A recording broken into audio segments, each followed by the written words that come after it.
It almost feels like the secret sauce of success as you scale is trimming down and simplifying things. And so what I realized at that point was like, okay, I'm on YouTube. Now I'm doing these podcast episodes. I'm also on TikTok and Instagram. And I have like clients. Like it just felt like a lot. And I realized that that was also what was kind of potentially preventing me from scaling up my time. What gets measured gets improved. When you decide to become laser focused on your YouTube analytics, you can start to see improvements in your views, your subscribers, and even your profits from YouTube. But which ones should you actually look at? Which ones matter? And how do you know if you are winning? Well, in today's episode, we are continuing the conversation with our friend and fellow creator, Vanessa Lau. And she breaks down the 5 analytics she used to get over 25 million views on her channel. My name is Heather Torres, and you are listening to the Think Media Podcast, the #1 podcast to help you grow your influence on YouTube and then turn that influence into a high impact and a high profit online business. Today's episode is brought to you by our free YouTube 1K challenge. This is a live and highly interactive challenge where you will learn how to get your first 1,000 subscribers and earn your first $1,000 on YouTube. You'll get the new strategies and learn exactly what's working on YouTube right now. And we're going to be doing free YouTube trainings every single day with actionable steps, challenges for you to do so that you can watch your YouTube views and subscribers grow. Don't miss the opportunity to jumpstart your YouTube channel, and you can save your spot for the Tube 1K challenge by going to tube1kchallenge.com right now. Now, today's episode is a continuation of the conversation that Sean Cannell and fellow YouTube creator Vanessa Lau had last week here on the podcast.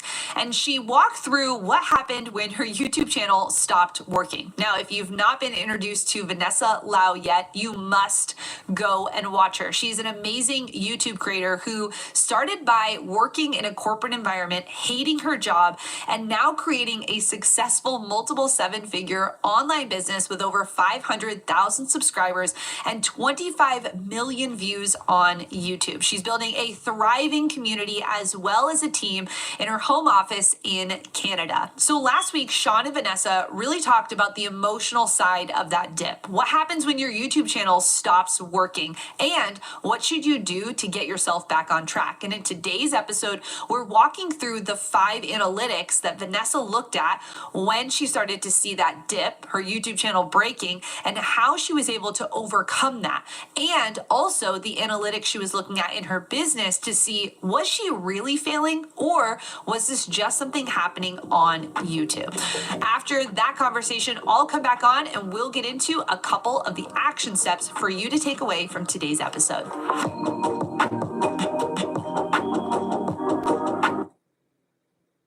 IRS e-file is now open. Snap your W-2 and file your taxes 100% free. Plus, get your biggest refund. Roughly 37% of filers qualify. Simple Form 1040 returns. No schedules except for earned income tax credit, child tax credit, and student loan interest. File now.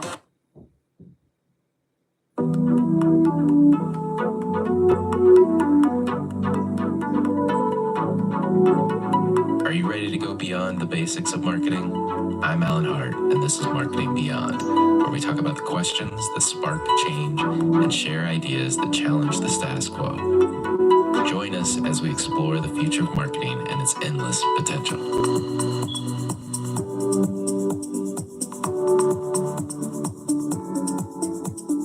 Today I've got Jen Garbach, the Chief Marketing Officer for PNC Bank.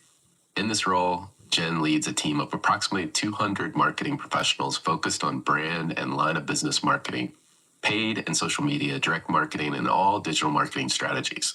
She also helps oversee the bank's relationship with Arnold Worldwide, PNC's integrated marketing and advertising agency of record. Over the past 20 years, Jen has worked extensively in the financial services and professional services industries, spanning marketing, product management, strategy, technology, and customer experience. Prior to joining PNC in June of 2023, she served in leadership roles across PayPal, Capital One, and Thomson Reuters. Jen began her career at Deloitte Consulting. I hope you enjoyed this conversation with Jen Garbach.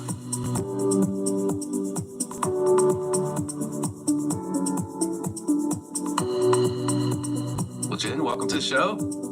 Thanks so much. Glad to be here, Alan. Yeah, I'm excited about this conversation too. Before we get started into talking about your career, I hear you were a cart jockey at a grocery store growing up. You have to tell me what that was. Yes, I mean, we've all got to start somewhere. Tell me about your first job. Yeah, my first job was it wore one of those bright yellow vests that said Helping Hands, and I was a cart pusher for Wegmans. So for folks who don't know, Wegmans was a kind of regional supermarket that started in upstate New York and Rochester, where I'm from. They're expanding everywhere. I'm like a raving brand advocate, but I started with a really unglamorous job. You know, the summers in high school where I'd push carts, empty trash, help customers get their groceries into the trunks of their car, and eventually worked my way up to being a cashier before I worked in the bakery. So, humble beginnings. I never got to be a cashier. I did the bagging groceries, and to this day, I'm a very strong critic of bagging groceries. I don't know about you, but... Rightfully so. I do. I'm a little bit judgy in line over the precision of scanning, lining up barcodes to enhance how quickly you can scan. And then there's a strategy for packing those bags, the weight distribution, hands, produce on top. So, yeah, it's a real skill. Yeah. Compliment your local cashier if they do a good job. For sure. Well, let's talk about your path. So from cart days to grocery stores to real jobs in the real world, I guess, post-college, I should say. What was your path? You're now the CMO at PNC Bank, but where'd you get your start? What were kind of some of the chapters along the way? Yeah, well, we share a little bit of our background in that I started my professional career out of undergrad at Deloitte Consulting. So I joined in the Boston office back in the day. I shan't say how long ago, but did the traditional tour through the junior analyst and consulting ranks, which were really fantastic experience where you get a ton of exposure, a ton of access in those early kind of learning skills, but really tapped into something I didn't realize of my love of large scale problem solving. And I think that's one of the fun parts about being in consulting is that you get to go into other clients and businesses and start to unpack what's the big problem, what's the big challenge. So I spent 4 years with Deloitte across healthcare, financial services, traveling all over. And like any good consultant, got sick of planes, trains, and automobiles and went back to business school. And so I went down to Duke and did my MBA at Fuqua, where I focused on finance and strategy. Coming out of that program, landed one of the post-MBA rotational programs at Thomson Reuters, did business and product strategy. Awesome experience when you get to rotate across so many different parts of businesses. And one of the first experiences I had truly operating in a global company and having the opportunity to work abroad. So that was a really fun tour stop, but a great development experience, I'd say, as well. And then from there, I joined Capital One, where I spent over a decade of my career. And that really started the transition into the marketing portion of my journey. So I worked across every part of Capital One's retail and direct bank, post-ING acquisition, moved over into their card business, supporting small business card, brand and acquisition marketing, market card business, where you've got the Venture Silver, Quicksilver behemoths, and at the time we were launching Venture X. And that's really where I'd say unpacked and found my love of leading large-scale transformation efforts. So it was both really starting to dial into, Capital One is a behemoth in card marketing and a very brand and marketing forward organization. So honed a lot of those skills, but also really found a passion for being part of leading those large transformative efforts. At the end of a decade, found myself in the COVID era where lots of folks were considering their next great opportunities. And I was fortunate to land a really cool role with PayPal, leading their marketing transformation operations team. Spent over a year doing that. And then this fantastic current opportunity popped up to lead PNC's marketing efforts. So came here after, a bit of I'd say a little bit of a zigzag journey, kind of accumulating a bunch of general management and marketing experiences, but all in that vein of leading transformations of the from to of what's possible. And that's really been been the journey here at PNC and been a fantastic part. Couldn't be happier to have landed where I am. Well, a lot of times when people are taking new jobs, they come in with like a mission or a charter. Was there something like that, like a goal that you were tasked with right out of the gate? Yeah, it was clear, like coming into PNC, what was abundantly clear was that we had an opportunity to really elevate and modernize the marketing organization here. But really acutely, the prominent focus was the organization knew that we needed to take a new approach to our brand. And so the bigger opportunity is modernizing the marketing organization. But the very immediate goal was we need to relaunch our brand. So that was a pretty fun problem statement and aspiration to walk into. Yeah, I mean, for a 160-year-old organization, if I got my history right, what's involved in launching a new brand? Like, how do you get started? It's lots of stakeholders, I would imagine. Yeah.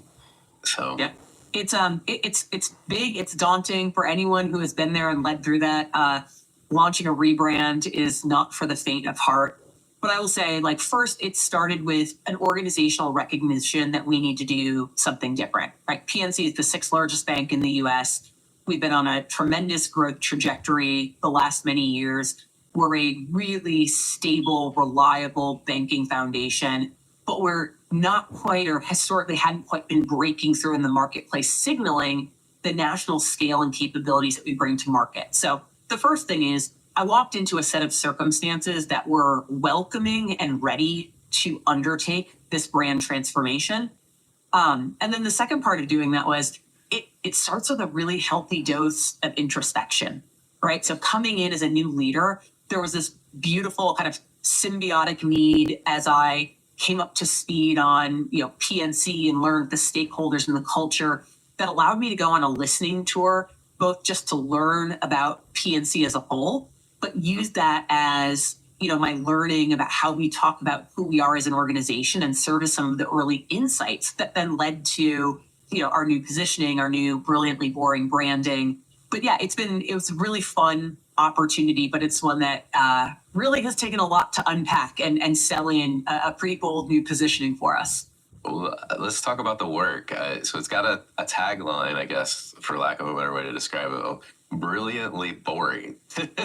And to talk about yourself in kind of like this self-deprecating way is one, kind of funny for a bank, but two, where'd that come from? Yeah, brilliantly boring since 1865. Well, yeah, it started with one, knowing that in a world where we're up against really big incumbent banks who are significantly larger than us, we're outspent. We didn't have a distinctive edge and narrative. We knew that we were looking to thread the needle with, how much are we similar to those big banks, which we are in terms of our services, our capabilities, but then how are we really different from those banks?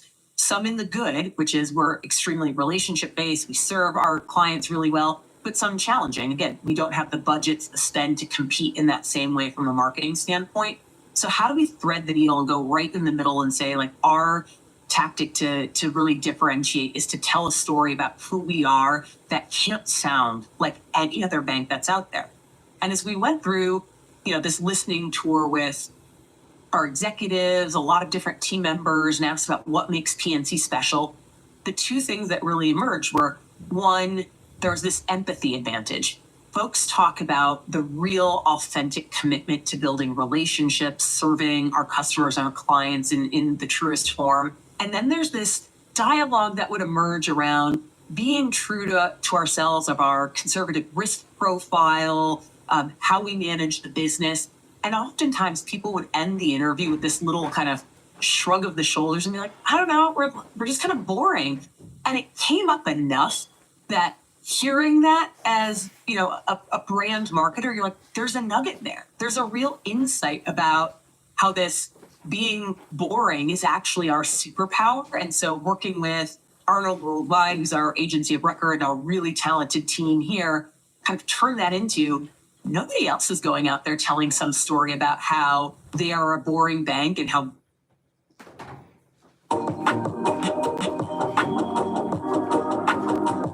What are the analytics that you actually pay attention to, and how do you measure success on YouTube? But in a second, I also then want to kind of extrapolate out and talk about how you measure success in your business overall, because while they're connected, they're not the same thing. There's two entirely different, how are we keeping score, if you will? But let's focus first on analytics. For you, what are maybe the 1, 2, 3, 7 analytics that you really like to look at, that you kind of gauge as whether or not your channel is making an impact or not? Yeah, well, I try to keep things simple, but before I answer that, I think that it ties into your second question. I think that for those listening, it's really important to understand why you started a YouTube channel, because everyone's got different goals. So for example, like I have a business where I sell like digital programs and all of that, and YouTube is a way for me to get more traffic and more leads to my business. For you, if you're like an influencer and you're using YouTube as a way to push like affiliate marketing, then like your goals might be different there. So that's just one preface, and we can dive into that a bit more. But for me personally, I like to keep things simple. So I just look at that YouTube funnel.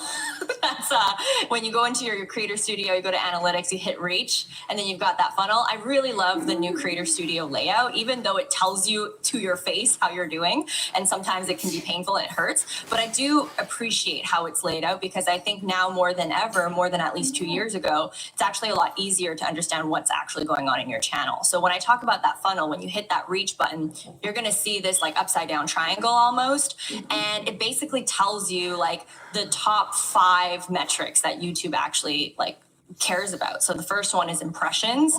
How many times are people actually seeing your video being served to them, whether it's in search, homepage, whatever else. And then it goes down to your click-through rate, of those times that they saw your video, on the internet, how many people actually clicked it. So I think that's really important to gauge, because now you can understand whether or not your thumbnails, your title, or maybe your topic is actually effective. Then it funnels down to, I believe, like views. So of those people who clicked it, how many people actually like watched your video and not just clicked it and left like immediately. And then afterwards it funnels down to view duration. So after you get the view, you obviously want someone to watch your whole video or as much of the video as possible. So view duration is really important, because, if you're spending a bunch of time creating 1 hour long videos, and maybe you're pouring money into it, and like you have video editors, or maybe you're actually like spending more time in your workflow than you need to create videos that are an hour long. But when you look at your analytics and you see that people are only watching 10% of your video, then you're probably either wasting a lot of money or time or some sort of resource. You're not really optimizing it there. And that data is going to be very important for you to see that. Or even let's say if you do, maybe you're a business owner and you have call to actions within your video, and maybe at the end of the video is only when you start talking about your product or whatever else, or whatever you want to promote. And then you notice that most people don't even get to the end of the video, then you're not meeting your goal as a business owner of getting more leads to your business, are you? And so I really like looking at view duration. And then the last thing after view duration is, okay, of all the people that watched your videos, what's your watch time? What's the total amount of hours that you've accumulated on your channel? Because, even like, especially if you're listening to this and you're not monetized, that in order to get monetized, YouTube looks at how much watch time you've got and how many subscribers you have. Everyone kind of knows that watch time is pretty important in the eyes of YouTube. And so again, luckily the Creator Studio makes it so easy for you. Everything I'm saying is literally like in one page for you to see. And those are typically the top 5 that I pay attention to, because to me, it feels like that's what YouTube pays attention to. That was like a nice mini masterclass there. Those 5 metrics. If you can also raise up your click-through rate, and you can raise up your average view duration, then YouTube is saying, hey, those are kind of the 2 metrics that are going to determine if we give you more impressions. And if you keep your eyes on those metrics, then theoretically your channel will continue to grow. A couple other ones that I think can also be interesting is not just how many top line views is your channel getting, but how many unique viewers are you getting a month, or how many returning viewers versus new viewers are you getting. And then on a macro, I use vidIQ when I'm doing channel reviews to just actually look at the dashboard, and they just have 3 that they kind of overlay for any, even if you will, somebody else's channel, a competitor's channel, a stranger's channel, somebody's channel you want to study. It just says how many subscribers in the last 38 days, or 28, how many views and how many uploads. And I think even measuring the correlation of, if it's no new uploads, then you might have your performance go down. If you upload 4 videos in a month, great. If you upload 8, maybe you'll double your views. Sometimes we say you'll double your views if you double your uploads. Of course, that correlation is not 1-to-1 because it might be a lot of old videos in your library, but all these different levers can, of course, influence whether our views are up or down, whether YouTube feels broken or not to us.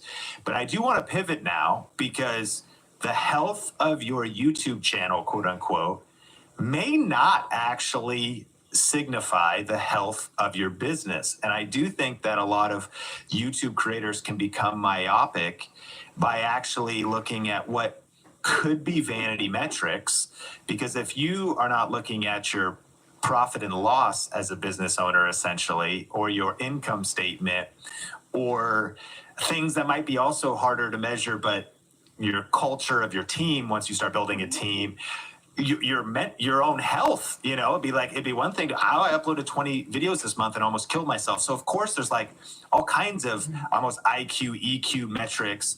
And I do think that we need to be thinking a lot bigger when we define success as a YouTube entrepreneur, a content entrepreneur. So you alluded to that. Dive into that a little bit in terms of maybe how you measure success in your business overall. Running a creator business is overwhelming. Constant content creation, community management, juggling of platforms, and unpredictable income. There has to be an easier way to monetize through memberships. Enter Uscreen. Hands down, the best all-in-one membership platform designed specifically for video creators. We help you generate consistent subscription revenue without losing your mind, with powerful monetization features, easy distribution across devices with a branded membership site and apps, sleek video organization and streaming capabilities, and community tools built to engage and retain more customers. Uscreen gives you the power to connect with your audience like never before, and the VIP treatment from our team of experts on hand to help you every step of the way. To make consistent, reliable revenue while keeping full control of the brand and business you've worked so hard to build. Start your membership journey with Uscreen today.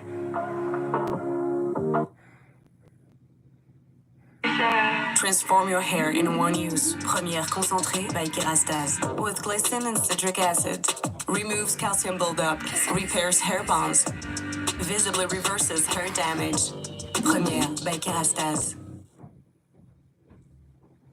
Success in your business overall. Yeah, I look at sales because that's what keeps the lights on, right? Like I've got a team. I'm also even if I didn't have a team and let's say I have my YouTube channel, I'm also pouring a lot of money over time on this channel. I do want to make sure that I make it back in some way. And so for me with my programs, I look at, how many people have we actually enrolled this month? How many sales have we made? What's the recurring revenue on that? Those are things that I measure as a business owner and profit. Right. And that's kind of what triggered, in the beginning of this interview, you asked me why I made that video. That's when I realized something wasn't adding up because it almost felt like I was spending more money on my YouTube channel and I wasn't seeing an increase in enrollments because of those extra additional investments that I made on my channel. It's not like I was seeing an increase. I was just kind of maintaining the same. So if I'm spending so much on my channel and my sales are more or less the same, then I'm eating into my profit and that's not making sense. And when I looked at my data and my stats, I'm like, wait, the videos that were more scrappy and had I poured less money on it and I just showed up as myself and I just shared the dang content, I actually can lower my cost here. And even if I maintain the sales, at least my profit's better, right? And so those are things that I really pay attention to truly measure my success in business. Because again,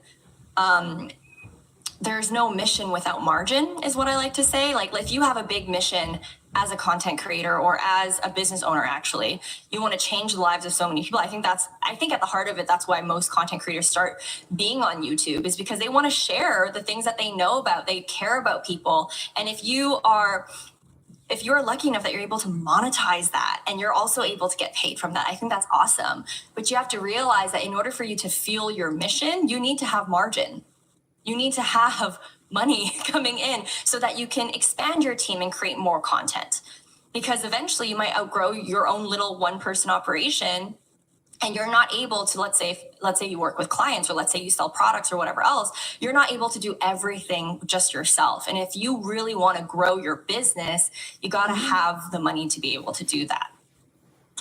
I love that. And I'm curious, I'm sure listeners are maybe wondering too, they're probably trying to budget for their channel. Some are doing everything themselves right now, so it's sweat equity. They're shooting, they're editing, they're really keeping it lean and mean, maybe trying to get some income coming in so they can reinvest. You have a whole business model and a business bigger than YouTube.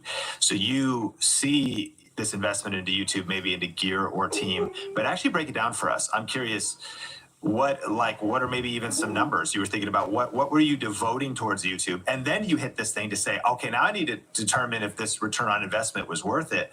And again, I guess we ultimately are all asking, is the return on investment of either one of two things, our time, and we probably all have to invest our time because even you got to be on camera, create the content, but also then money. You're like, well, I'm going to hire an editor, or maybe try to speed up workflow, or try to improve my production quality. So going into this season, what was the investment you were calculating?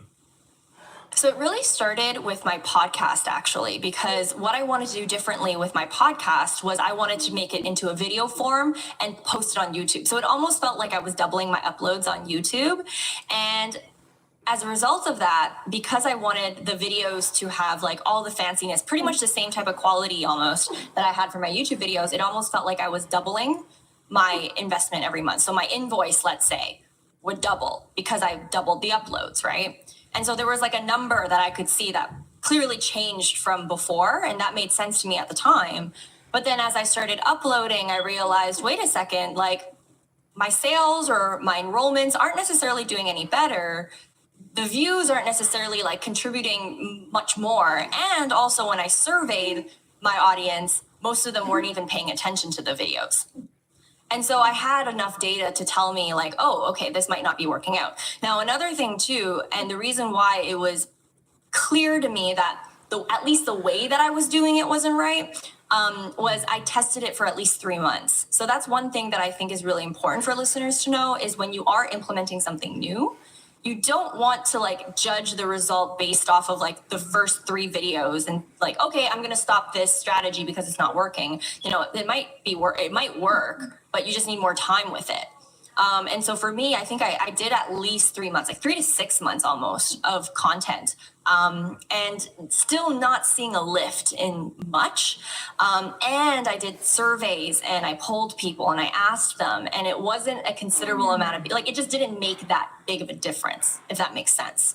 And so that's when I knew like, okay, something's not adding up here. And I have to either like change the way that I'm doing the workflow. Maybe instead of making all the videos superly edited, I like reduce that. Or maybe instead of thinking a 2-hour-long podcast episode or a 2-hour-long video is what's going to be great on YouTube, maybe I shorten it so that it would work well. But even after a few months of testing, it just didn't necessarily feel like that was where my focus needed to be at the time. And also like, something that I've learned as I've grown as a content creator and as a business owner at the same time is I find that it almost feels like the secret sauce of success as you scale is trimming down and simplifying things. And so what I realized at that point was like, okay, I'm on YouTube. Now I'm doing these podcast episodes. I'm also on TikTok and Instagram and all these other things. And I'm running a business and I'm doing like and I have like clients, like it just felt like a lot. And I realized that was also what was kind of potentially preventing me from scaling up my time. And it almost felt like I wasn't listening to my own advice that I would share with other people is like, if you have all your eggs in all these baskets, you can't really go all in on one thing. And when I did my surveys, and I think that this feels like a very elementary tip, but I think at any stage in business, whether you are starting out and you got 0, or whether you're at 6 figures, 7 figures, 8 figures, you should always have a checkpoint with your audience and like do some market research. Like we launched a survey with our entire audience, both our customers and our non-customers. And I was able to learn so much about why they how they even get into my world and like what platforms are actually moving the needle. What are they actually paying attention to? What actually led them to buying and becoming a customer later on? And what I found was an overwhelmingly amount was Instagram and YouTube. And so I realized at that point when I had the data, I was like, this is my bread and butter. Why am I trying to like do this whole podcast thing right now? Or why am I trying to like do this whole TikTok thing right now? Or doing all these different things? Maybe I should stick with my bread and butter and really make that really great. Whether that's the content being better, whether that's, more frequent uploads or just being more attentive to it. Those were kind of the main learning lessons that I realized when it came to just evaluating what was worth the effort and what wasn't. One of these people uses the new Colgate Total Active Prevention System. It's 15 times more effective at fighting the root cause of many oral health problems. As for the other guy, Sarah, good luck. be dentist ready with Colgate Total.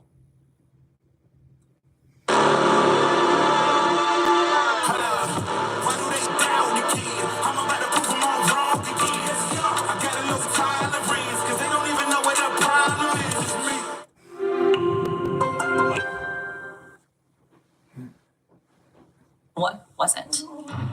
Well, I hope that conversation sparked some action steps for you to take. And the number one action step I'm going to ask you to do, Think Media fam, is get inside of your YouTube studio. I know there are a lot of numbers happening, a lot of tabs you can click on, but you starting to get really familiar with what matters most on your channel is going to be the difference of you winning and you losing. You've got to know what do the winning numbers look like and where do you need to improve. So pick one analytic to look at over the next 30 days and try and increase that. Maybe it's just in the watch time. So are you making videos where people are watching longer, your average view duration? Or maybe it's the click-through rate. Do you want to get a higher click-through rate? I'm going to pick one analytic that you are going to actually look at for the next 30 days and try to improve. Now, I want to thank you if you have been a part of the Think Media fam here on the podcast over the last several months and year. And I want to say thank you to all of you who are brand new. This might be your first time listening to the podcast. And when I say welcome, you are in the best place to grow your influence on YouTube. And I have an ask, that is if you can go and rate and review the podcast over on iTunes. It helps us so much if you do that. We have over 400 now, and I'm trying to get that number to 600. So if you can help me do that, it would be amazing. I'm going to feature today on the podcast WH Main left this review over there and said, the podcast to listen to if you want to grow. This podcast is a practical, no-nonsense guide to being successful on YouTube. It is packed with interviews and information from people who are actually doing it. Every week, there is something new to think about and apply to your business. Think Media's podcasts are easy to listen to, engrossing, funny, and entertaining all at the same time. You don't want to miss one video if you care about your YouTube channel. And nope, no one paid me to say this. It's the absolute truth. Yes, no one paid him to say that. And I'm so excited that he did because this is what he said that really sparked me. He said that every week, there is something new to think about and apply to your business. We want you to be creating a thriving business with your YouTube channel. It starts with making your first video, but we want you to be thinking about the big picture. How can you turn that influence into a high impact and a high profit online business? The creator economy is booming, and you are in the right place to learn exactly how to maximize that for what you want in your life. Thank you so much for being a part of what we're doing here at Think Media, and we will catch you in the next episode. Bye! Are you ready to start or grow your YouTube channel? Do you feel stuck and need help connecting the dots? Join this free web class where you'll learn the step-by-step playbook for YouTube success. We've helped thousands of purpose-driven entrepreneurs just like you grow their influence with video. Register today for this exclusive training at thinkmasterclass.com.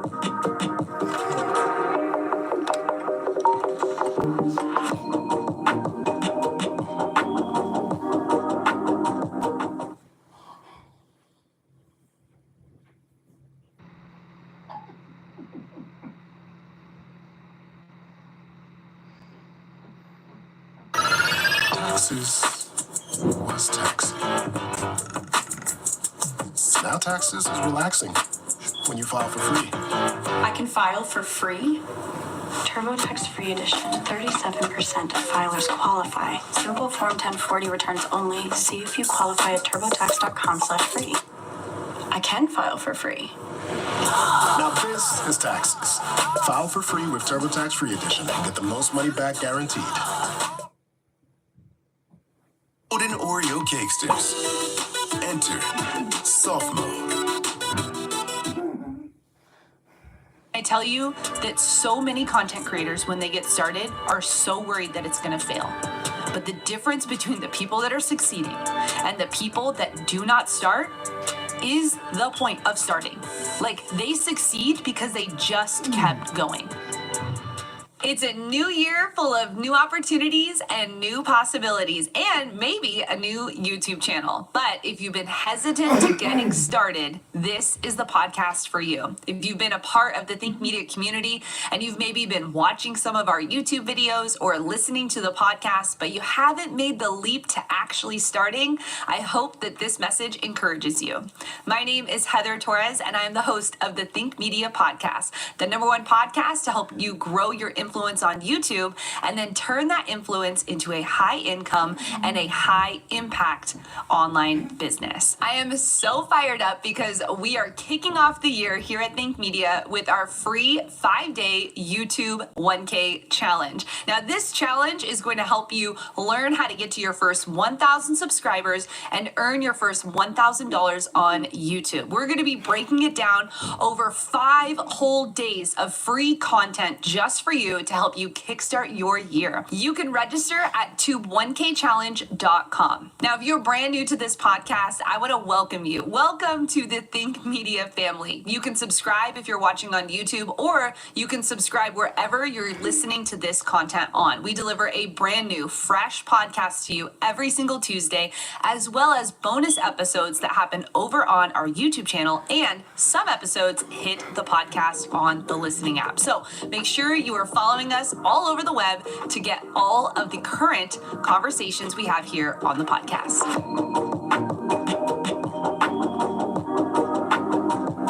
Now, I remember several years ago when I was first starting my YouTube channel, and I can tell you that the girl you see sitting here right now or listening to on this audio was not the girl a few years ago. I was so scared when it came to actually starting my YouTube channel. I actually didn't even think I was worthy enough to put content out on YouTube. Now, I had been working behind the camera for several years in the digital marketing space, but I was actually too scared to press record. I waited 3 years before I put my first video out online. That was 3 years of thinking about it, contemplating, learning about the different pieces about video. But every single time I wanted to press record, I let fear hold me back. And so today I'm going to be breaking down some of the things I had to do to push through the fear, to face everything and rise, so that I could get to the point I am today, where I can sit down and make content. While I'll mess up 100 times while I'm recording this, I still can get in front of the camera with so much more ease. And so I want to just use this opportunity today at the beginning of this year, where you and I are just having a conversation, where I can be one of your best friends, just speaking life into you and helping you get started. Because I can tell you that on the other side of your comfort zone, on the other side of you worrying about what other people are going to think, on the other side of you stepping out in faith and actually doing the thing, there's going to be success on that side. And while it's going to be hard, and while there may be trials, and while you might feel like, gosh, is this for me? I can tell you that through perseverance, through dedication, through actually putting in the work, you will see your YouTube channel start to grow. So let's break down 3 ways or 3 tips that I have for you. 3 things I had to do to actually get started on YouTube. Now, my first one, it may seem simple, and actually all of these tips might seem like, Heather,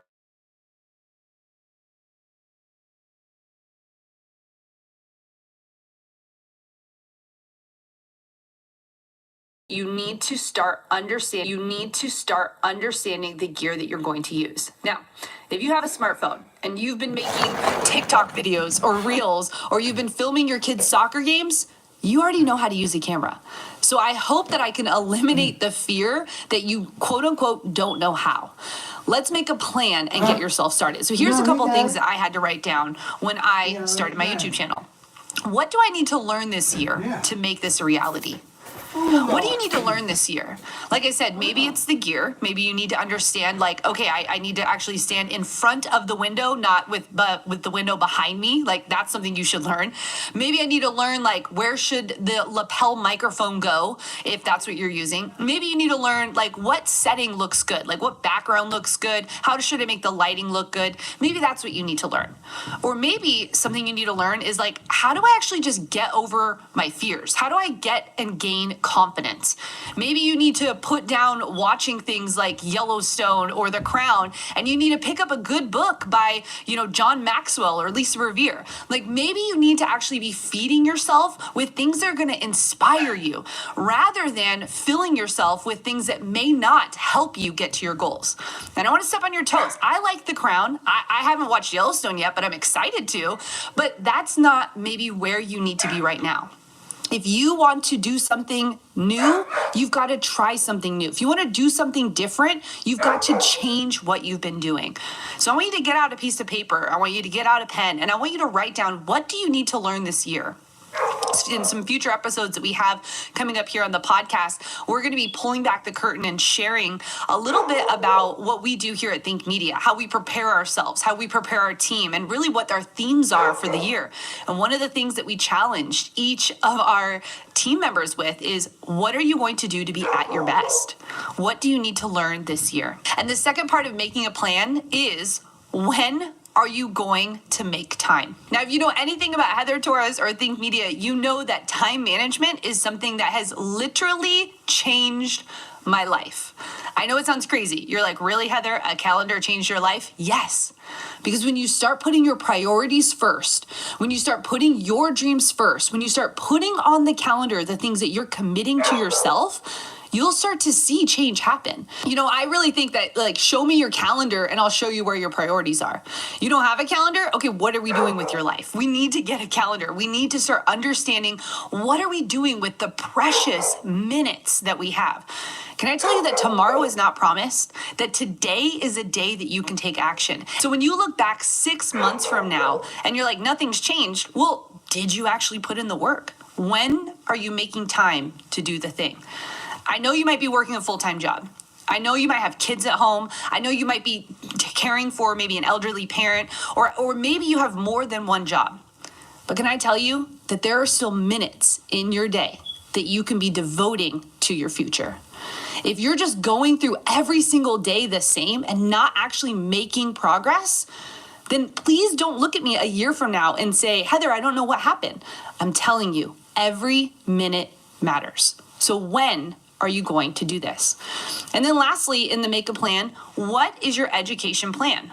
I am a huge proponent of books. It could be audiobooks, it could be books that you're actually physically reading, but I want to challenge you that if you have not opened up a book in the last year, this is your year. This is the year that you're going to get back into learning. Now, as a homeschool mom, I can tell you that people actually don't read books after high school. Actually, a study was done that over 60% of people after college never read a book again. What are we doing? We need to be in a learning stage. So I want to challenge you that if you've not picked up a book, what's your first book? Now, here at Think Media, we actually did our favorite books that you can read. So I'll make sure to link that as a resource down below, because we'll offer you some of the best books that have really helped us in things like leadership, in marketing, in understanding YouTube, in personal growth and development. And for me, the Bible. So I want you to be picking up a book this year and on your plan, deciding what am I going to read? Now, I don't know if you know this about me, but I actually have dyslexia. And so reading has been something that I've struggled with my entire life. And so I figured out that audiobooks were my thing. And did you know that you don't even have to buy audiobooks? You can get audiobooks for free from your local library. Every library has them. You just have to download the app on your phone or on your tablet or on your computer, and you can get free audiobooks online. So I'm breaking down the barrier of actually getting started when it comes to making your plan. Number 2, I want you to have a goal. And when I say have a goal, I hope that the goal doesn't have to do with artificial numbers, right? I know that it'd be great to say, well, my goal is to get to 100,000 views, or my goal is to get to, $10,000 in my business. But I really want you, when you're starting your YouTube channel, to think about the goal of being in the action, not in the result. And that is a mindset shift when it comes to doing YouTube. That's a mindset shift when it comes to how we kind of operate in the world. Everything is determined by a number. And while inside of our free YouTube challenge, we're going to teach you how to get to 1,000 subscribers, we're going to lay it out for you. I want you to write down your personal action goal, meaning how many videos do you plan to get out this year? How many posts do you plan to put out on your community tab? How many hours do you plan on spending inside of the community returning comments or being involved in different Facebook groups online? How many hours, how many outputs do you plan to put in to making this happen? Can I tell you a secret about YouTube? The secret to growing on YouTube is posting videos on YouTube. I know it sounds crazy, but really, in order to grow a YouTube channel, you have to be planting. You have to actually put effort in. You have to grow your channel. And while there are magical unicorns out there who are able to post one video and get 1 million views, that's not 99.9% of people starting on the platform. You have to put in the work to learn how to do this, to over time start to grow your channel. And we're going to teach you the steps of how to do that, but I want you to actually have a goal. I recommend your goal be 52 videos this year. That's 1 video per week. That's all you have to do to start to grow your channel. Now, the goal next year could be another 52 videos. And then in 2 years, you'll have 100 videos in your YouTube library. Imagine what that's going to be like the day when you have 100 videos in your YouTube library. Imagine the people's lives that are going to be changed when you have 52 videos out this year. Imagine what it's going to do for your own self-confidence when you step outside of your comfort zone and get in front of the camera. Imagine what it's going to be like when a brand reaches out to you, or you start working with a company, or you start getting AdSense and money is hitting your bank account because of the effort you put in on YouTube. This is possible, my friend. You just have to make a plan and have a goal. And then lastly, I want you to write this down. I will not let fear hold me back. Dupixent helps people with asthma breathe better in as little as 2 weeks. And when you can breathe better, what wouldn't be better? This is better. That's better. That too. Dupixent is an add-on treatment for specific types of moderate to severe asthma. It works with your asthma medicine to help improve lung function. Dupixent is not for sudden breathing problems and doesn't replace a rescue inhaler. It's proven to help prevent asthma attacks. It can reduce or even eliminate oral steroids. And doesn't that make things better? Severe allergic reactions can occur. Get help right away for face, mouth, tongue, or throat swelling, wheezing, or trouble breathing. Tell your doctor right away of signs of inflamed blood vessels, like rash, chest pain, worsening shortness of breath, tingling, or numbness in limbs. Tell your doctor of new or worsening joint aches and pain, or a parasitic infection. Don't change or stop steroid, asthma, or other treatments without talking to your doctor. When you can get more out of your lungs, you can do more with less asthma. And isn't that better? Ask your doctor about Dupixent, the most prescribed biologic in asthma.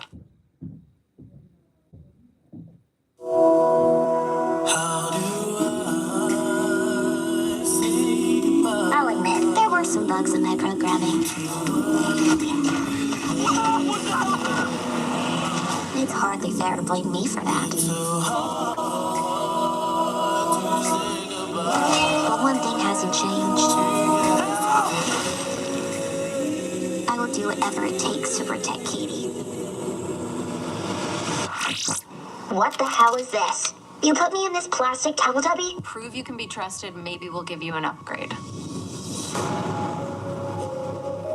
Mrs. Forrester, we have a problem. We're hunting an autonomous android named Amelia. She was built using your design for Megan. How is this possible? You deleted it. Apparently you didn't. Nothing in our arsenal can stop her. She's gone rogue, killing anyone who's contributed to her creation. I think I did it. And you and Katie are next. I know how to stop Amelia. She's getting more powerful. Soon she'll be the most dangerous weapon on the planet. Put me in her body and I'll help you stop her. You remember what happened last time? You threatened to rip out my tongue and put me in a wheelchair. I was upset. Look, she wants to help us. Everyone deserves a second chance. You would like us to rebuild a deranged robot in order to catch another one. Would you prefer I gave you a printout that you can read at your own pace? Okay, Megan. Time to give you an upgrade. Anything you'd like to add? I want to be stronger, faster. Hey, so remember the time I strangled you and set the lab on fire? I want you to know. That won't happen again. Thank you so much. And while you're at it, make me taller. All right, meat sacks. Let's get to work. Well, look who came out to play. I was programmed to protect Katie. The only question is, are you going to stand in my way? Hold on to your vaginas. I don't care if she did kill 4 people. She is a smoking hot warrior princess.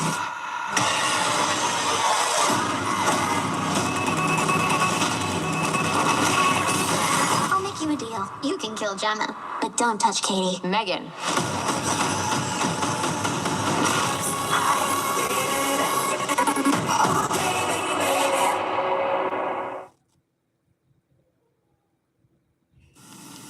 I know it sounds hard, but fear is going to get in the way. It's going to be the thing that's going to stop you. Maybe you feel like this. I'm not good enough to do this, Heather.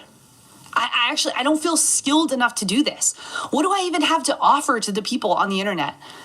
Can I tell you that you have experiences in life? You probably already know exactly the things that have helped you move through this life that can help other people. Maybe you're already skilled in a certain area. Maybe you have a degree in something, or maybe you've just been working at a skill for a long time and people want to learn how to do that. You are good enough for this.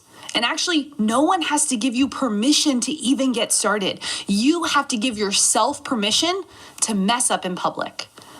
I know it sounds harsh, but really it is about messing up in public. Your first videos, they're gonna be your worst videos. I know mine are. When I look back at some of my first videos, my voice is up high. I'm scared like crazy, deer in the headlights looking at the camera. I stumbled over my words 1,000 times. It took me like 10 hours to edit my first video. I didn't even want to publish it because I thought people are gonna laugh at this. I mean, who am I to be posting on the internet? Can I tell you the coolest thing that's happened? I have moms that come up to me now crying because they say your videos unleash something in our family. Your videos about homeschooling, about just what your day looks like, about the curriculum that you're using, helped our kids understand that learning is fun. I can tell you that these are messy videos, but they are used to help people. And that's what you can do. You're good enough for this. You don't need permission to do this. You can start today. After you listen to this podcast, you can grab your camera and you can make your first video. Maybe you think, well, it's not going to be good enough. Maybe you're already a professional. I see this happen a lot in people who are very successful in something already. Maybe you're a doctor or a lawyer or a real estate agent or a hairdresser, and you've already established yourself in this career and you're starting something new. Can I tell you that it's going to be such a great, humbling experience to be at the beginning again? You're going to have so much humility again for those people who are coming into your career field that are starting out fresh. And can I tell you that your experience that you already have in one thing is going to help you accelerate in this thing as well. It's going to be okay. It doesn't have to be perfect, but you know what you need to bring to it? Yourself. Bring all of you. Bring your expertise, bring your funny jokes, bring your seriousness, whatever that is, it's going to be okay. It does not have to be perfect. You just have to make progress. And then number 3, you might be thinking, well, I'm not really going to start because what if it fails? What if it fails? What if I put myself out there? What if I put hours into it? What if I'm working on the weekends on this thing and it doesn't really go anywhere? What if I tell all my friends or I tell all my colleagues or I tell all my family that this is the new thing that I'm doing and then it doesn't work? I want to turn that around for you this year. I want you to think about this. What if it succeeds? I mean, if we thought about that, like, why are we going to the negative right away? Why don't we look to the positive? Think about all of the skills you're going to learn in the process. Think about the willingness that you're going to have to push through those icky feelings of like, this is scary, I don't know what I'm doing. The self-confidence that you're going to get on the other side of actually doing it. Can I tell you that so many content creators, when they get started, are so worried that it's going to fail? But the difference between the people that are succeeding and the people that do not start is the point of starting. Like, they succeed because they just kept going. My friend Benazani always says, you got to suck, suck, suck to get to success. What if this succeeds? Imagine what it's going to be like on the other side of a year of dedication to this. Imagine what it's going to be like when you can turn to your kids and say, Mom was scared. I didn't know what I was doing, but I started something and you can too. What if it succeeds? You know, so many times I hear people and they go, well, I'm not good enough for this. I can't do that. I don't really have the things. And this year, one of the things that I want you to do that I had to do when I first started, I had to change what I was saying to myself. Instead of saying I can't, I can. Instead of saying I'm not, I am. I can do this. I can figure this out. I can learn something new. I can make a video. Instead of saying I'm not good enough for this. I'm not an expert in this. I'm not someone who people are going to listen to. How about declaring good things over yourself? I am smart. I am confident. I am a mess, but I can share my message. How about I don't? I don't have the resources for that. I don't know the right people. I don't even know how to do that. You are connected to us here at Think Media, so you know how to do this. You don't need the resources. You already have it. It's not about the resources. It's about the resourcefulness. And you can figure this out. You are smart. You are capable.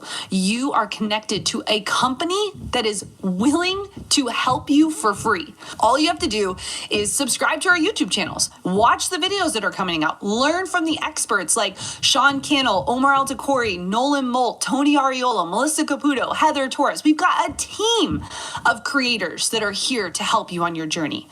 If you want to go deeper with us, we have options to do that as well. But we are here to serve. We are here to help. We want you to win. So when it comes to 2022, when it comes to you starting your YouTube channel, I'm going to be your cheerleader. I'm going to be here for you every single week, showing up on this Think Media podcast to encourage you, to help you, to give you the tools you need to succeed on YouTube. But you got to take the step. You have to make action happen. You have to take these 3 things and put them into practice in your life. So I hope that this encouraged you. I know this was fiery, Heather, but I'm ready for this year. I am so expectant for all that is going to happen for you this year. We're just getting started. YouTube is just getting started. It's not too late to start, and you have a whole team behind you ready for you to win. Running a creator business is overwhelming. Constant content creation, community management, juggling of platforms, and unpredictable income. There has to be an easier way to monetize through memberships. Enter Uscreen. Hands down, the best all-in-one membership platform designed specifically for video creators. We help you generate consistent subscription revenue without losing your mind, with powerful monetization features, easy distribution across devices with a branded membership site and apps, sleek video organization and streaming capabilities, and community tools built to engage and retain more customers. Uscreen gives you the power to connect with your audience like never before, and the VIP treatment from our team of experts on hand to help you every step of the way. To make consistent, reliable revenue while keeping full control of the brand and business you've worked so hard to build. Start your membership journey with Uscreen today.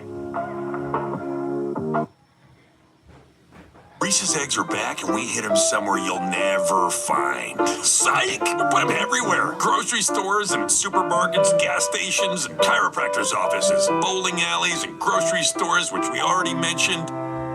Reese's.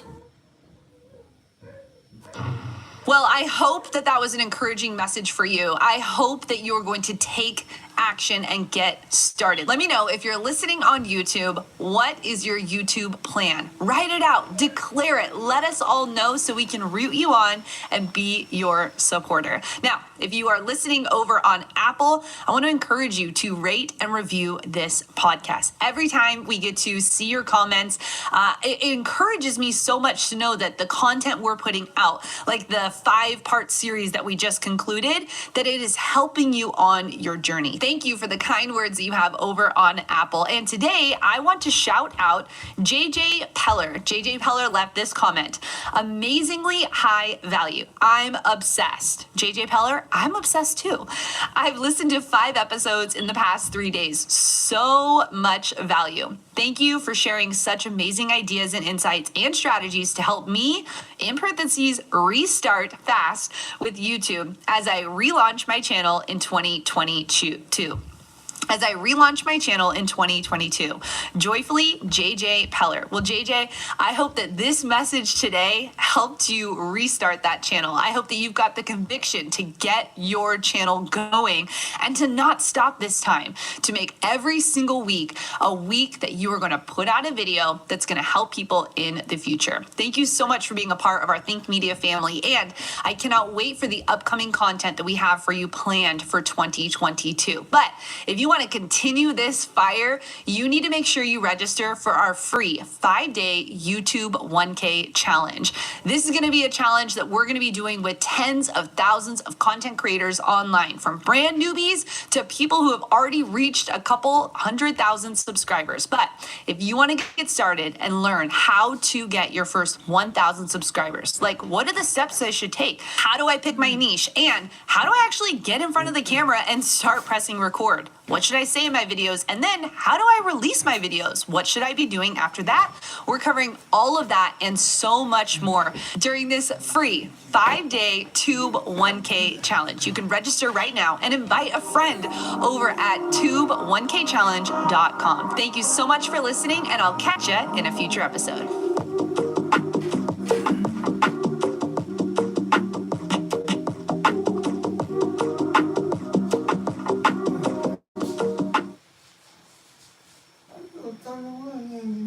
TV.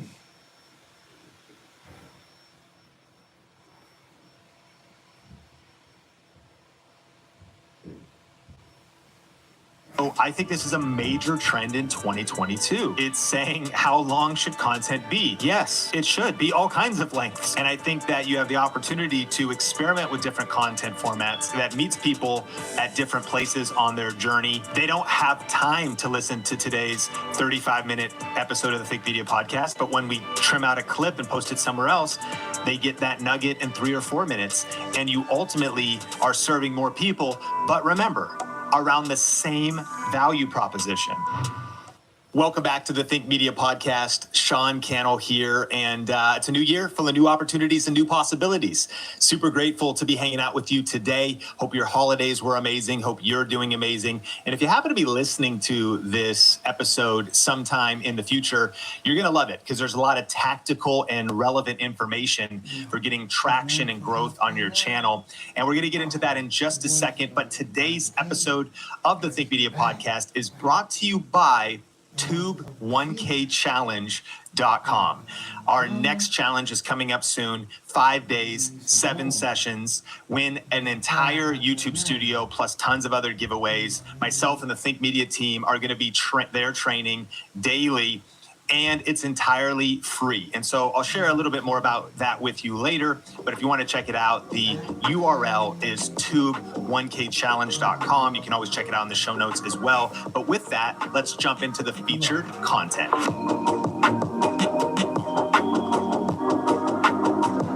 If your YouTube channel is at least 12 months old, you have a powerful opportunity that you can do every new year. And that is looking back over the trends and the themes and some of the standout insights from your YouTube analytics, because what gets measured gets improved. And so as we have come into a new year, I looked back at our main channel, Think Media, and I found 3 surprising insights from the highest performing videos on the channel. And I'm excited to share those with you today. The first one is our most viewed video was a YouTube short. You know, I think in 2022, one of the things I would absolutely be paying attention to is YouTube Shorts. You know, YouTube Shorts started really this last year as, of course, a competitor to Instagram Reels, to TikTok short form vertical content. There's now going to be, I believe, Facebook Shorts, you know, different than stories. Every platform wants to jump in the game with this shorter form content. And I think it would be foolish and irresponsible to ignore YouTube Shorts. Can your channel succeed without them? Absolutely. But is it something that you could incorporate into your channel or at least be knowledgeable about? I think you need to be thinking about YouTube Shorts. You know, this past year, and to catch you up, YouTube Shorts are vertical content, right? So they're cell phone framed content, vertical, not horizontal like traditional video. They're less than 60 seconds. You upload them on your main channel, and they are promoted via the Shorts shelf if they have good engagement, and they can get massive views. As I mentioned, one of the trends we noticed was that, okay, out of the top 10 videos of the year, our most viewed video was a YouTube short, and it received 6.8 million views. Now, this short was created by Nolan Molt, and it was on an experiment he did of seeing if anybody would notice him filming with a camera that was less than $100 from Amazon. But check this out. Almost 7 million views, 2.1 thousand new subscribers, and interestingly enough, it actually only earned $93 from people watching it on desktop and another $100 to $200 from the Shorts fund. So what are the things and takeaways in regards to your YouTube strategy? You know, we posted about 30 shorts, and they did all right. There was a couple that did pretty well. They didn't seem to upset anyone on Think Media. I think if you're like, well, what if people don't like the format of the content? I don't know if people care about the format as much as they care if it's on brand and according to the original promise of your channel. Like if your channel promises camera tips, camera insights, how to use your camera, video editing tips like Think Media does, then whether it's a 60-second video or an hour-long 60-minute video, if it delivers on the promise of the title and or, you know, whatever is promoted in the thumbnail, then people can choose to watch it or not. And we didn't really see people upset from YouTube Shorts. If you stay on value proposition, I think using YouTube Shorts or experimenting with them would be intelligent this year. I think secondly is if you lob out a couple YouTube Shorts as we did, you have the chance of one really taking off for you. And 21,000 new subscribers is crazy. Like, I think that's the big opportunity is exposure to new audience, exposure to new people, because shorts have an ability to go viral like this one did. In fact, at times it was driving over 1 million views in a day. Another thing to note about this was we put the video out, but it didn't actually start going quote unquote viral for 30 days, 45 days. Then it actually jumped a couple million views and plateaued again with slow growth. And then it popped again and started getting another million views a day for a couple days. And it continues to have kind of a steady growth and a slower growth now. So why not experiment with YouTube Shorts? I think it also will help you get into a different mindset in terms of how people are thinking and communicating your message more concisely. I think it'll help you evolve your strategy. If you're thinking YouTube Shorts, you can use that same content on Instagram Reels or TikTok.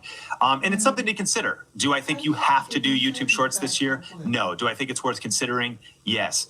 And if your monetization strategy, though, is YouTube ad revenue, Shorts, unless you get insane amounts of views, is probably not going to bring in a lot of revenue because, again, we made under $300 from almost 7 million views. However, 21 new thousand subscribers have the opportunity to watch your future videos, subscribe to the channel, and connect with you. And you always got to ask yourself, did they subscribe?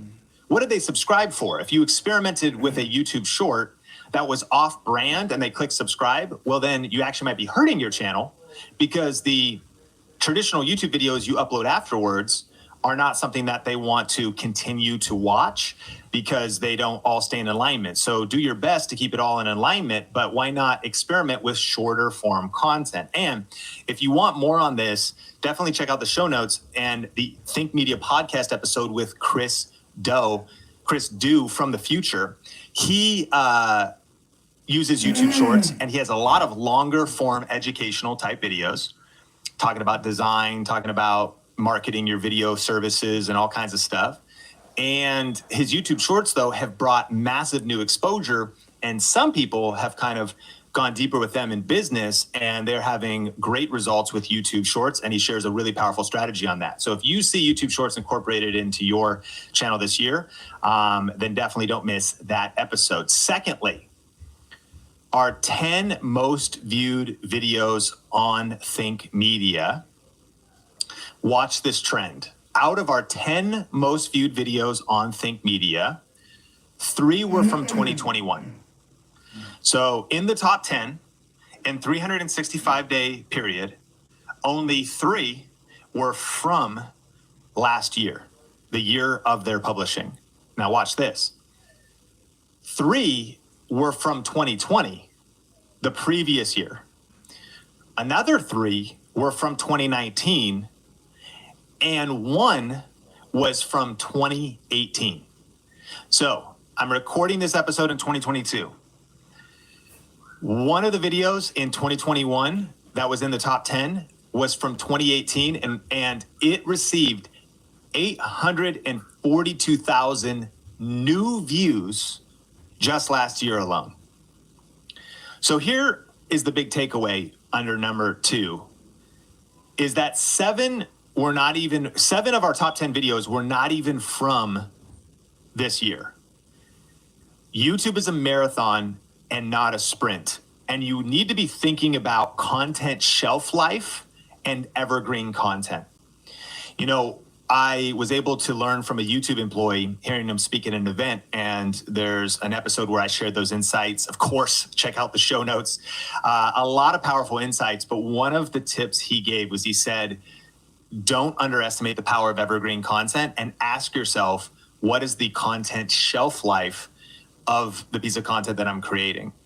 So I understand that there's a whole opportunity on YouTube to go viral, to talk about in the now news, to talk about trending headlines, but the shelf life of that video, it might pop off now and it might be irrelevant tomorrow. There's a whole other approach, and that is evergreen content. And where that term comes from is, you know, I'm recording this in Seattle, Washington right now, and we're surrounded by evergreen trees. And that means that when there's snow in the winter, they're still green. It means that when there's sun in the summer, they're still green. In spring, in fall, these trees are green all year long. And that's the power of YouTube. It's the second largest search engine in the world. You have the chance to create evergreen content that's relevant today, tomorrow, and into the future, even for years to come, even to get even 1 million views on a video that's a couple years old. You want to talk about the revenue generated from that video? It's incredible. And that's true passive income. And that's true leverage for building your business, building your channel. And this is why we love YouTube the most at the Think Media podcast. So I would ask yourself, what kind of evergreen content can you create in 2022? Are you thinking about the long game when it comes to your YouTube channel? Are you thinking about how you can plant seeds today for the harvest that you want to reap tomorrow? And don't get discouraged by your short-term results.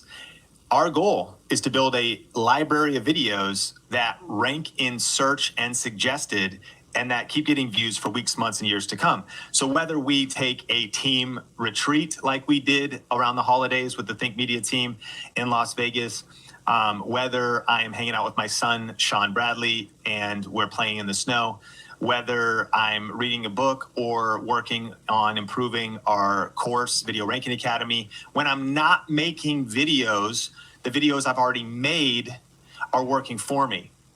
And Todd, the YouTube employee, I believe in product engineering, meaning he's an engineer at YouTube, working on the algorithm and helping us understand the algorithm, said, don't judge your video by its first day's performance, its first week's performance, or even its first month's performance.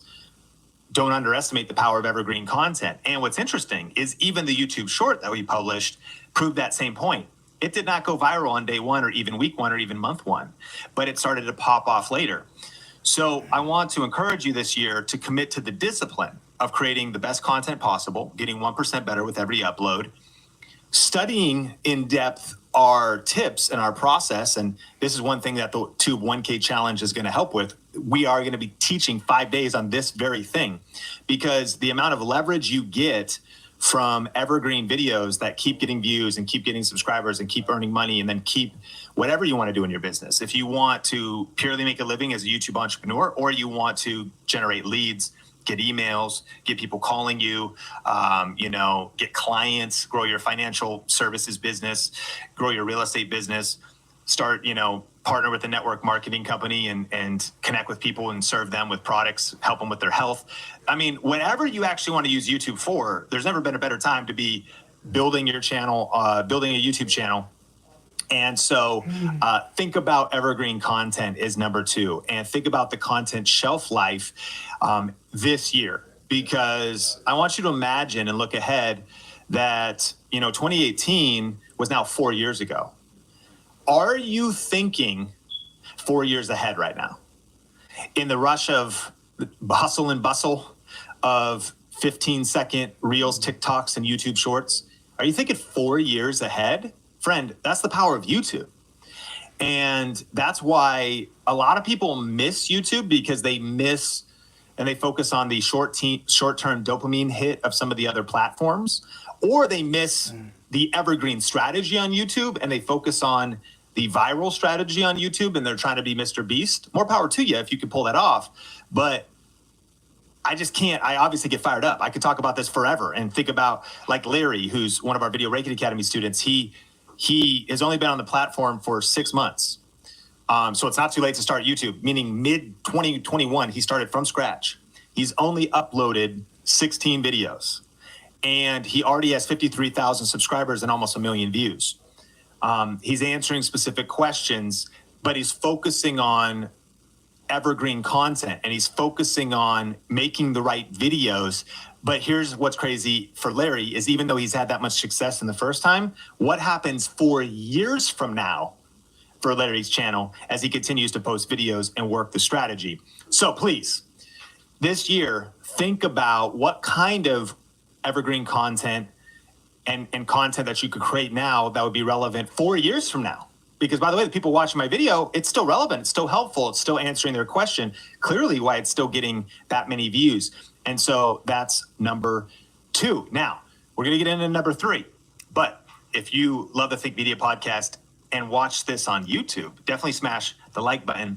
And if you're on any of the audio platforms, my favorite is Spotify, where I listen to my podcasts, but you might be on Apple Podcasts. If you leave a review on Apple, even if you're a Spotify user, that'd mean the world to us, because it really helps us get the word out about all this information that can help you build your business and crush it on YouTube this year.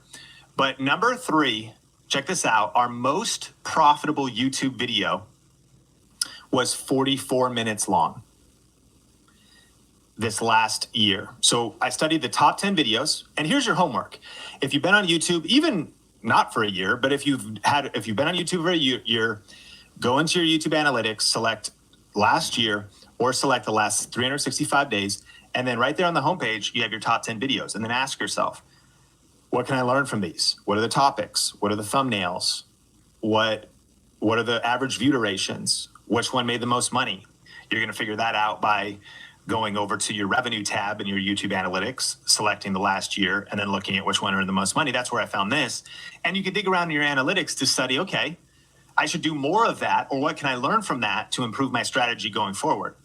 So the most profitable video, though, related to just YouTube ad revenue, and we have a lot of income streams at Think Media, but related to just YouTube ad revenue, was from May 2020. So the video that earned the most ad revenue in 2021 was from the year previous.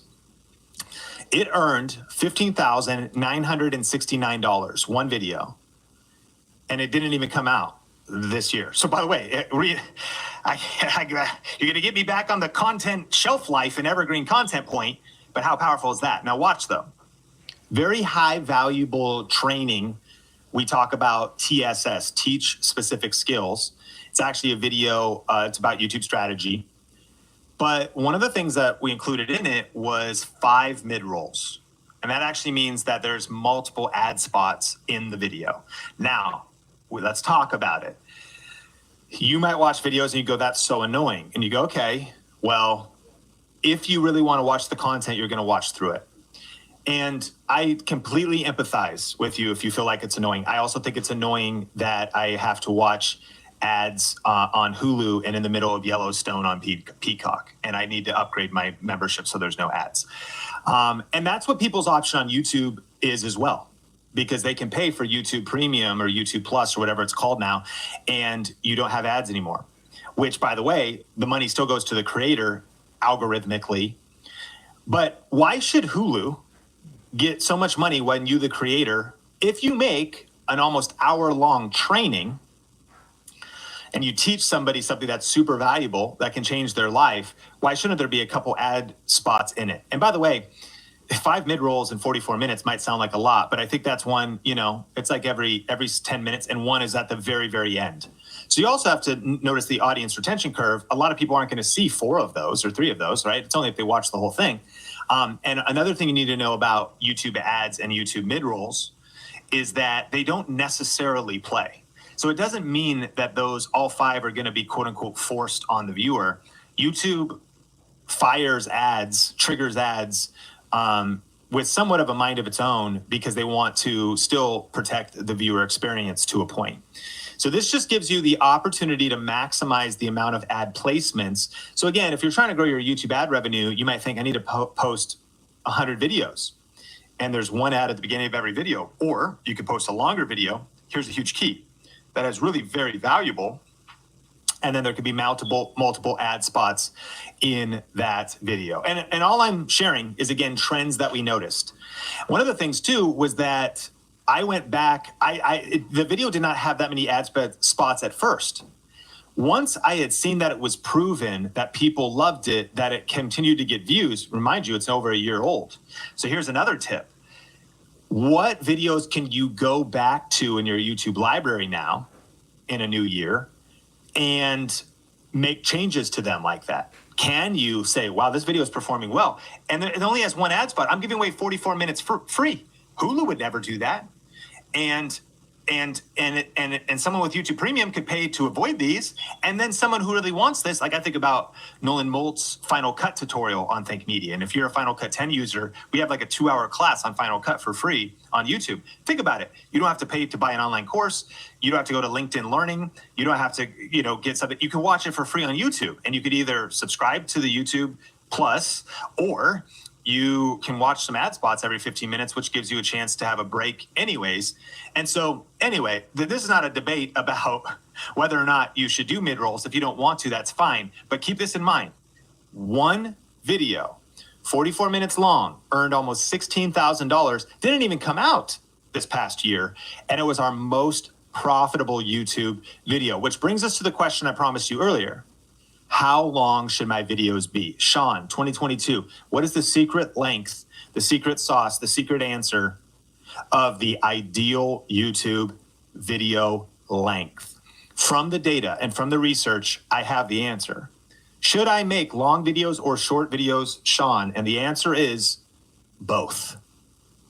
The answer is yes, you should make long videos and short videos. So let me actually answer that question with a question. What is the promise of your channel to the viewer?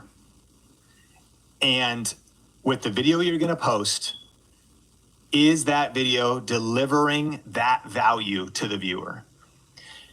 Notice in the top 3 tips here that I observed surprising insights from our channel in 2021 that you can apply going into 2022, is that a YouTube short was our most viewed video. It grew the channel by a lot. People loved it. It didn't earn a lot of money. And then notice that our most profitable video was 44 minutes long. It got great views as well. And it earned a lot of money in terms of YouTube ad revenue. And so on Think Media, both videos were on brand, aligned with the promise of the channel for the best tips and tools for building your influence with YouTube. And they both delivered value. So as you think about your year, I think YouTube in 2022 gives us an opportunity to experiment with content formats, content lengths, but to be super clear about the value proposition of the channel and the promise. That when people come to you, they experience an emotion. That when people come to your channel, they experience a solved problem, whether that's entertainment, whether that's an answer to a question, whether that's a quick tip, a quick insight, whether that's a quick moment of inspiration. And that might happen. People like to watch compilations of motivational talks. Like my friend Lewis Howes has 3-hour-long videos on his channel, combining the best clips of his library of interviews and guests that he's had. Meanwhile, motivational shorts that are 30 seconds also perform well.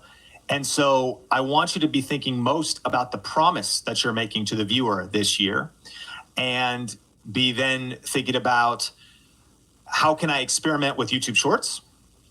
How can I experiment? What would I talk about if I was going to make a video that was 44 minutes long? Or am I going to make a compilation of multiple things I've done, or share a talk that I did at a workshop or a live stream? Am I going to edit a live stream I've done down in the past, make it a little bit better? And then everything in between. How can I do 3-minute videos that are just traditional horizontal, not vertical video like a YouTube short? Should I do 5-minute videos on my channel? Yes. Could an 8-minute video be good? Absolutely. There is a trend we notice that when you go a little bit longer, especially if you're in more of an education, how to, people like the Think Media podcast, we do longer conversations here and whatnot, that you definitely have the chance to get more watch time in general when you kind of cross over the 10-minute mark. But across the board, our videos are of all different lengths. Great 5-minute videos, 7 is great too, 8 is great, 13 is great, 22 is great. Here's the rule. Your videos should be as short as possible, but as long as necessary. And as necessary just means to convey the value, to tell the story. If you want to be entertaining, if you want to connect with the viewer, stories are powerful. But if the story goes too long and you lose track of where the person's going, it sort of loses its power, doesn't it? The Lord of the Rings is powerful, but the Lord of the Rings extended version is too long. All right, I just offended somebody. But sometimes you want to trim it down. But here's the other thing, is I like the Lord of the Rings normal version. Tony Ariola on the Think Media team likes the extended version. So by giving even your viewers, some people listen to the Think Media podcast full length. Some people, we use clips from the Think Media podcast and we publish those things other places. So I think this is a major trend in 2022. It's saying, how long should content be? Yes, it should be all kinds of lengths, you know? And I think that you have the opportunity to experiment with different content formats that meets people at different places on their journey. They don't have time to listen to today's 35-minute episode of the Think Media podcast, but when we trim out a clip and post it somewhere else, they get that nugget in 3 or 4 minutes, and you ultimately are serving more people. But remember, around the same value proposition. You're serving people. We help people grow YouTube channels. We help you start a channel, grow a channel, monetize a channel, go part-time, or go ultimately full-time as a YouTube entrepreneur, as a content entrepreneur, leveraging YouTube as your main platform. And so take a nugget, take a deeper dive training, or be a part of the 5-day challenge and go 5 days. Not even on YouTube. We host that in a private Facebook group. It's all kinds of, it's the same promise, but distributed in a lot of different places to serve you, depending on how much time you have and at what level you want to engage. And you can do the same for your audience. So I hope these 3 tips help you as you're creating your 2022 YouTube growth game plan. In just a second, I've got a final charge for you, as well as the review of the day. But I want to remind you that today's episode is brought to you by tube1kchallenge.com.